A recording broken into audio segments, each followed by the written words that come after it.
listening to It's All Good, Magic, Mysticism, and Earth Medicine. Check us out by visiting www.magicandmedicine.blogspot.com. I'm your host, Dr. Candace Beatty Green. Hello, everyone, and welcome to episode 92, I believe. 92. We're almost to 100. Hooray! I would have been there sooner, but unfortunately, we've been rather busy during this COVID summer. So, I am very thrilled to be here again, to be able to talk to you this month. And I have had some very interesting meetings lately. I've had a young man come to me, very young. I mean, he's 14? I think he's in 10th grade. In regards to, he wanted to learn more about metaphysics, astral projection, lucid dreaming. And once I spoke to him, I realized, I really haven't talked about that on this show, but I get that question a lot. So how do you do it? What is it? And is there a dogma and things like that? A lot of us are moving or have moved away from dogmas because it's really restricting and prevents us from expanding. It's limiting. I'm not criticizing anyone who chooses to live a dogmatic life. That's fine. But there are many of us who don't like to put ourselves in boxes, and I'm definitely one of those people. I like what's around me, the natural world and things like that. Now, we wonder, is it lonely when you are not, quote unquote, fellowshipping in a building or something of that nature? And I just have to say, no, not when nature is my church. You get into a habit, you make it into a habit of each day, finding something to celebrate, to give thanks for the abundance, whether it be food, monetary abundance, or just abundance of love. I try to find that each and every day. And I have established rituals for myself in the morning and in the evenings.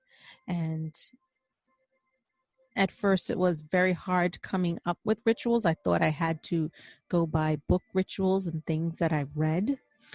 But I learned quickly that the answers to all my questions are within myself. If I spend time with myself and go deep within myself, then I have the answers to all of my questions, and that I don't really need to seek outside of myself for anything, really. So this young person asked me what metaphysics was. It's technically it's a major branch of philosophy which concerns the existence of nature and things that exist. It has been called religion without dogma, although it transcends all religions. And it inquires beyond the physical and human science. It inquires beyond what we can see. Interestingly enough, the word metaphysics comes from ancient Greece. Meta meaning over and beyond, and then physics, over and beyond physics. So it's, a field of inquiry into sciences beyond the world of nature. I interpret that to mean the awakening to what is beyond what we see with the physical eye. That's really technical, but that's what it is. And philosophy is the study of the fundamental nature of reality and existence. And if you want to learn a lot about metaphysics and you want to study it or earn a degree, there are several places you can do this online. I got my doctorate in metaphysics at the International Metaphysics University, IMU. You can Google them. There's also another place that is very good as well, and it's the Metaphysics University. And their website is metaphysicuniversity.com. Or you can study philosophy at a traditional college. because most traditional colleges and universities do offer this. But I love metaphysics. It's so interesting. It's just wonderful to me. I love it. That's why I got a doctorate in it. Now, when this young man asked how he could do lucid dreaming, he asked, "What is it?" Now, and he also asked about astral projection. So I told him, lucid dreaming, astral projection, and something called shamanic journeying all involve the same concept of being conscious during a dream, your spiritual self separating from the physical self, and you going on a journey. And shamanic journeying, which is what I do quite often, I start off by protecting myself. Of course, in all three of these, you must have protection. How do you do protection? Well, you think of, I use purple and white light and imagine that surrounding myself. I also call my guides to come along with me and protect myself with it. If you have charms that are protective charms, you can wear those, put them on before you begin your journey. Different stones or crystals, whatever it is that you feel will protect you during this journey. And then you begin by trying to get yourself into that state. I start by breathing and meditation before I even begin rattling or drumming myself into a semi-conscious or trance-like state. And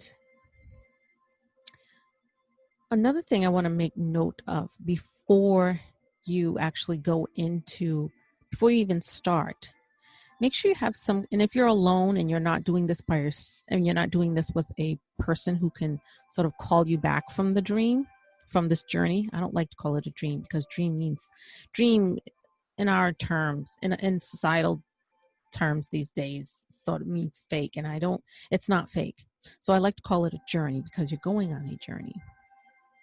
And I strongly suggest that you have some type of timer, like on your cell phone. If you have an alarm clock, give yourself a timer. Say you want to do 20 minutes, 30 minutes, 15, whatever, and have a gentle chime, not like a blaring alarm clock that's going to jar your body, but sort of like a timer, a nice chime.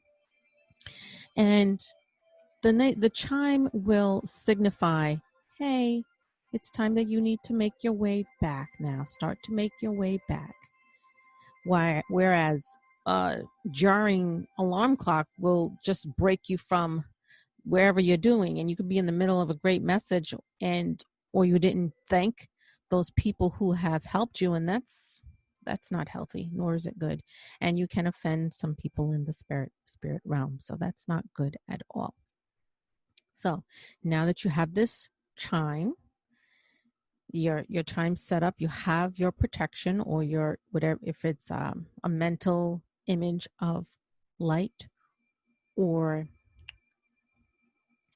a charm, a talisman or something, then that's great.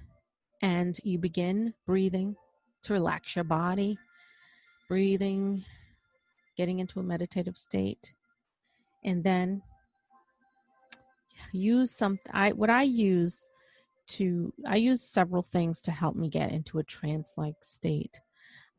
You can use meditation music, you can use drumming. There's plenty of drumming things on the internet. You can put it on repeat. There are shamanic journeying downloads that you can use, or you can drum yourself or rattle. I do that. I drum myself and I rattle, but then halfway through it I stop sometimes. Sometimes I'll stop because I'm so into the journey, and so it's an automatic stop, but I'm already in my journey. So those things create drumming, playing meditative music, using a rattle. All those will help to get you into a trance-like state. I also forgot to mention while you're in meditation, before you go into the trance, make sure you set an intention. What do you hope to achieve on this journey? If you haven't met your guides yet, Do you want to meet your guides? Are you looking for an answer to this question, to a question? Are you seeking revelation of something? So have an intention in your mind, focus on it during your meditation, and then, go into your trance-like state using the resources to help you, whether it's the music, the drumming, the rattles, and then go into your journey. Go into your journey and observe. Remember to thank all of those people, all of those spirits or entities who have helped you during your journey. And when you hear your chime, your callback timer chime, now you know what to come back. And you start making your way back. And then you do sort of the reverse. You become aware of your breath, your body, and you slowly open your eyes and all that, wiggle your toes. And the last thing you should do is open your eyes. And then you're back. I also sometimes advise people to have a journal, have a notebook or something beside them when they are going on their journey, so that if you come across anything, or you can write, and I don't mean write with your eyes open. If you write, because that, if you open your eyes during the journey, that will sort of ruin the whole thing. But write while you're with your eyes closed. It doesn't have to be neat. You can always write it over when you're done. But if you need emergency notes, write down. And then when you're done, spend some time reflecting in a journal. Look at your notes and rewrite them, because that'll help it stay within you, and it'll help solidify your experience. So I think that's important. And if you have never done astral projection, lucid dreaming, or shamanic journeying, you're going to have to establish a practice. Okay, you got to do it like multiple times in a row. This is what I told this young man. He said, do I have to do it all the time? And I said, well, you haven't done it before, so you need to establish a routine. Do it multiple days in a row until it's, natural. And then it's like second nature. Don't do it like one day, 1 month, and then 2 months down the road do it, because that's really not helping you with the experience, or get a good experience either. So if you want to make a good habit, you have to keep doing it. That's why it's a habit. So, and I always like to, I talked to this person again about energy, and he mentioned chi, and I said, well, because he's a martial arts person, and I said, well, it's energy. It's essentially energy. Everything has energy, and you can manipulate this energy to work for you. Again, you still have to have intent to work this energy, and you need to visualize the energy coming into your body, permeating your soul, your bones, everything, your whole being. And that's how people are able to use their hands to heal, because they are channeling this energy. They're taking the energy in, they're visualizing it, and they feel the energy. And they practice this. You may not get it right away, but, excuse me, I have to take a drink of water. So dehydrated.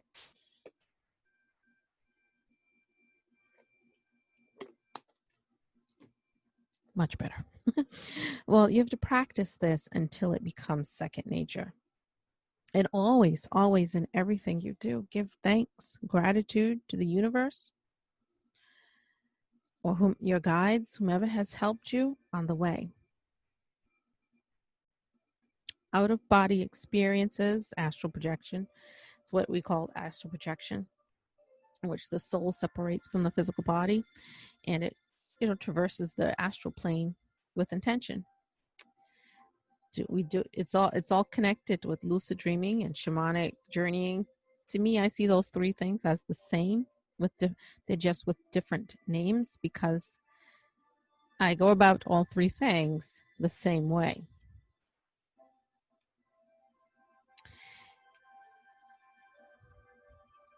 And I felt very grateful and happy to be able to give this person some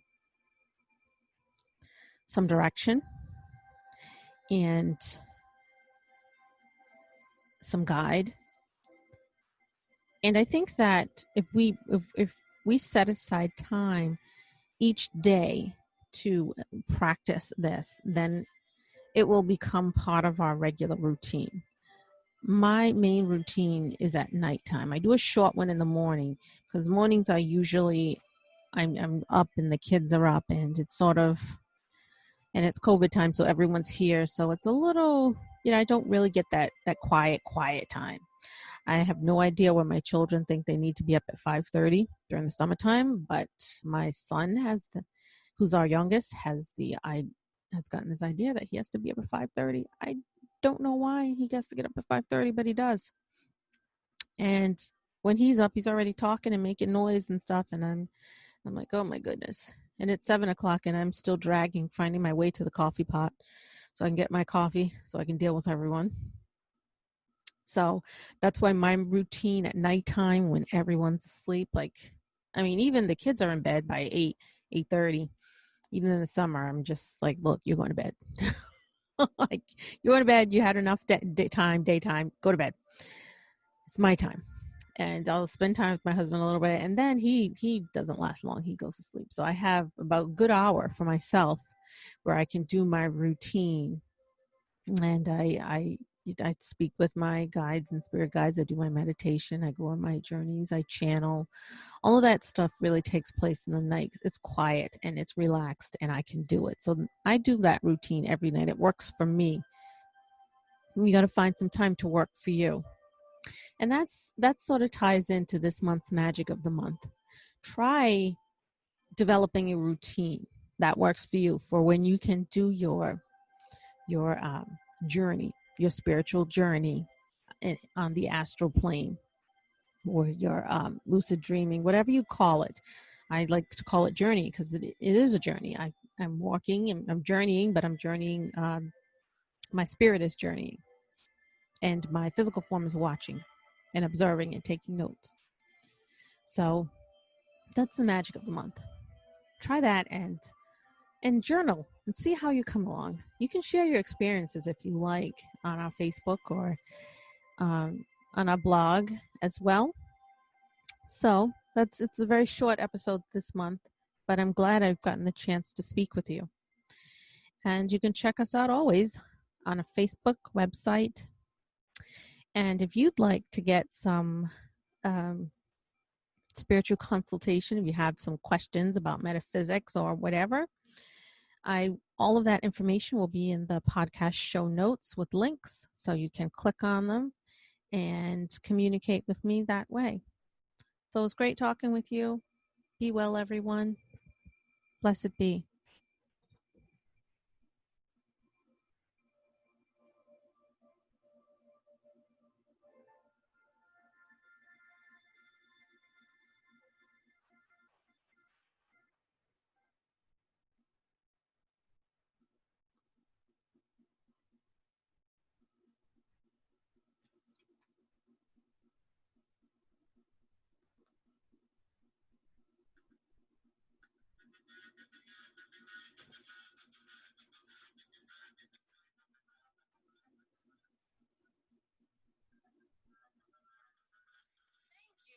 Listening to It's All Good, Magic, Mysticism, and Earth Medicine.